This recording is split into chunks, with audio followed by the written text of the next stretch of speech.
Assalamualaikum warahmatullahi wabarakatuh. Video ini merupakan tugas kelompok agenda 1 hari kedua mengenai analisis isu global. Dalam kesempatan ini kami akan membahas tentang korupsi. Perkenalkan, saya sendiri adalah Sri Rahmayanti dan nanti kedepannya yang akan membahas ada Ibu Meilani dan Ibu Nita Chandrawati. Langsung saja kepada pembahasan.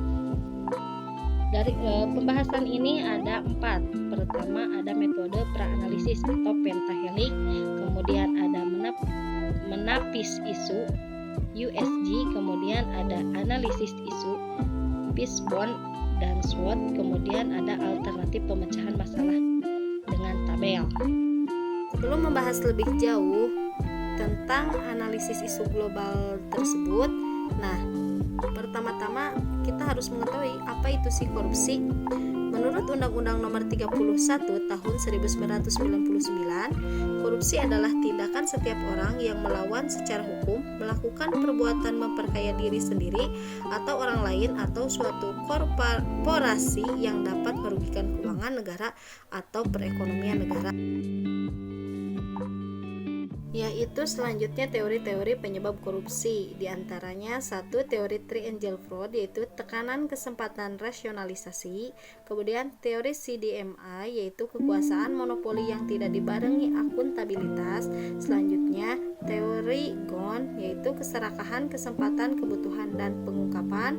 Dan yang terakhir teori willingness dan opportunity, yaitu kesempatan akibat kelemahan sistem atau kurangnya pengawasan, keinginan yang didorong keserakahan.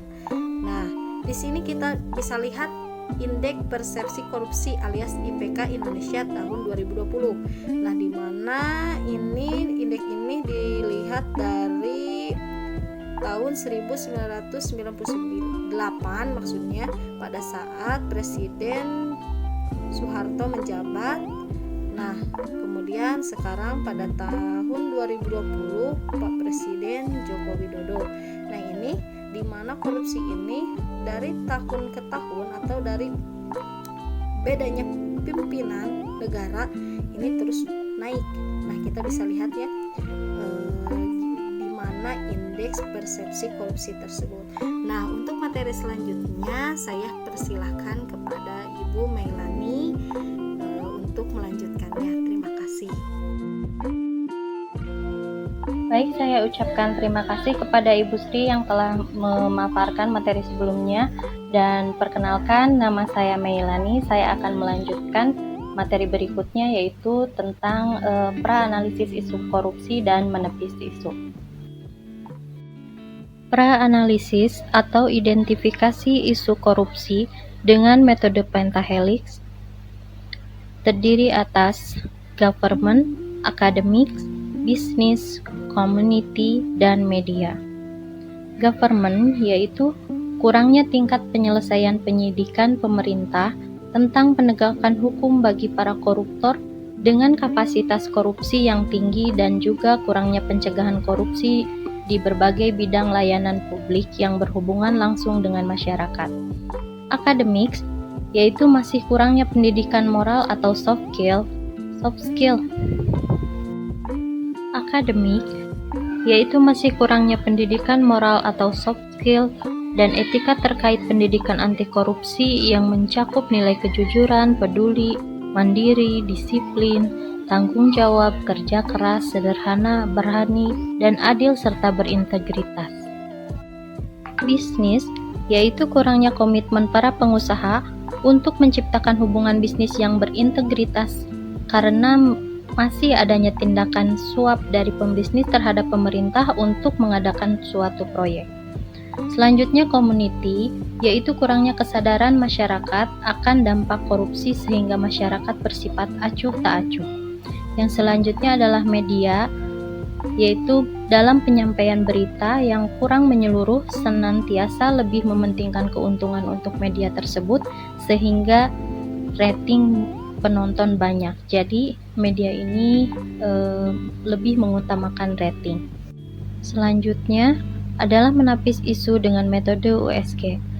Dari tabel ini kita dapat melihat ada beberapa skor, yaitu 5 untuk sangat mendesak atau serius atau berdampak, 4 mendesak, serius atau berdampak, 3 cukup mendesak, 2 kurang mendesak, dan 1 tidak mendesak. Berikut adalah isu-isu.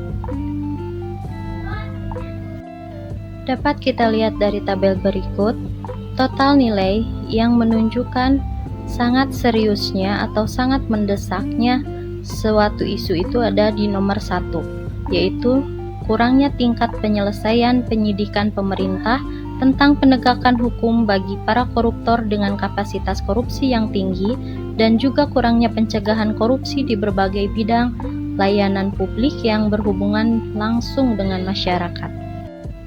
Setelah selesai mengkaji dari metode pentahelix dan USG, dapat disimpulkan bahwa para pelaku koruptor sendiri merupakan orang-orang elit politik, yaitu yang tahu akan pendidikan, tapi mirisnya krisis akan pendidikan moralnya, seperti halnya pada saat ini kasus terkait korupsi bansos PKH, korupsi bantuan COVID-19, serta hukuman yang didiskon di peradilan kasus Joko S. Chandra mendapatkan potongan hukuman 1 tahun penjara dari yang sebelumnya 4,5 tahun menjadi 3,5 tahun.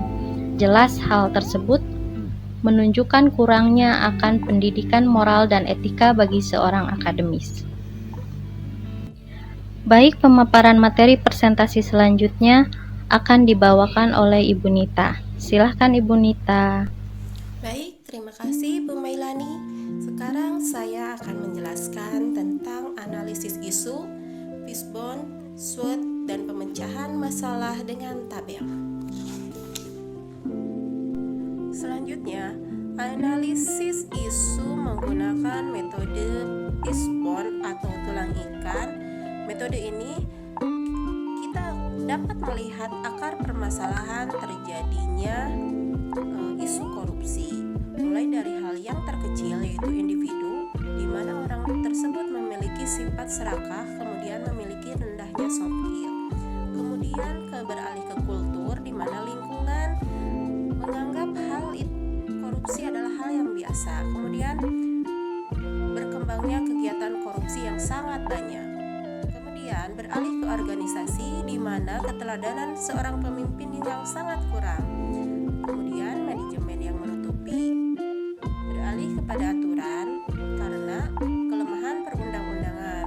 Kemudian kurangnya tingkat penyelesaian penyelidikan.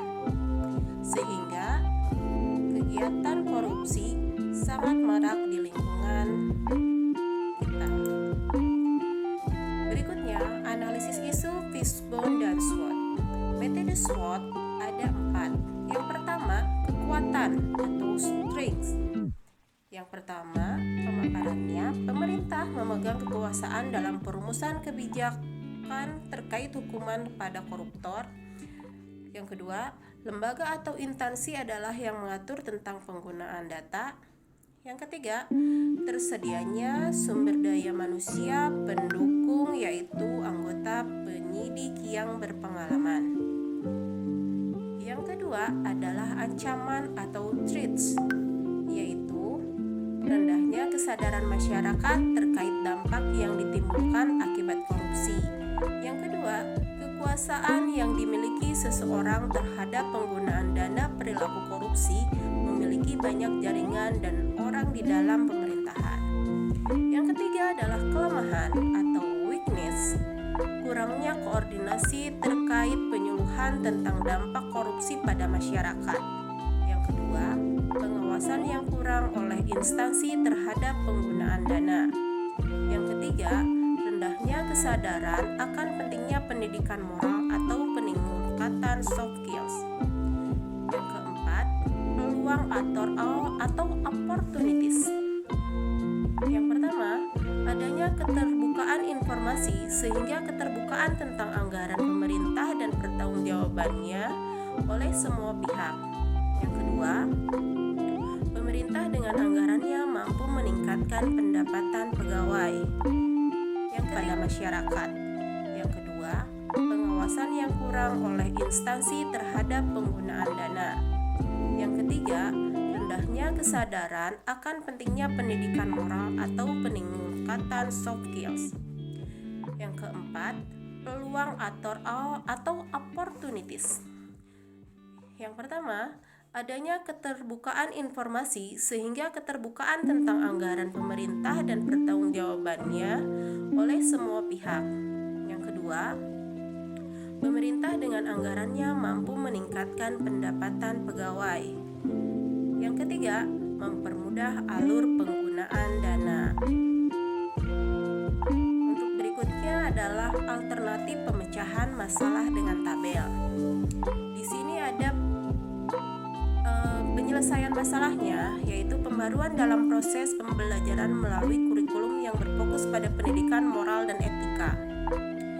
Tahap setiap alternatif di sini ada 5. Yang pertama, pemerintah di sini berperan penting dalam membuat kurikulum baru berfokus pada pendidikan moral dan etika. Yang kedua, akademisi di sini berperan untuk mensukseskan pengaplikasian kurikulum tersebut dalam pembelajaran. Yang ketiga, masyarakat harus sadar akan perlunya pendidikan tentang moral dan etika tersebut. Yang keempat, pengusaha berkontribusi membantu dalam menyediakan ruang bagi akademisi untuk melatih soft skill dalam bidang pekerjaan. Dan yang terakhir, diharapkan media dapat menyaring segala sesuatu berita dengan kode etik penyiaran serta dapat menyebarluaskan kurikulum kepada seluruh lapisan masyarakat. Nah, hasil yang diharapkan di sini tercapainya pendidikan moral atau soft skill dan etika terkait pendidikan anti korupsi yang mencakup nilai kejujuran, peduli, mandiri, disiplin, tanggung jawab, kerja keras, sederhana, berani, adil, serta berintegritas.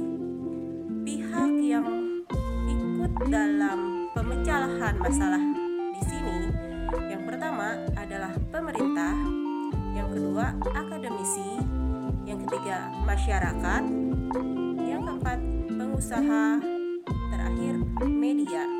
Demikian pemaparan kelompok kami, mudah-mudahan bermanfaat. Wassalamualaikum warahmatullahi wabarakatuh.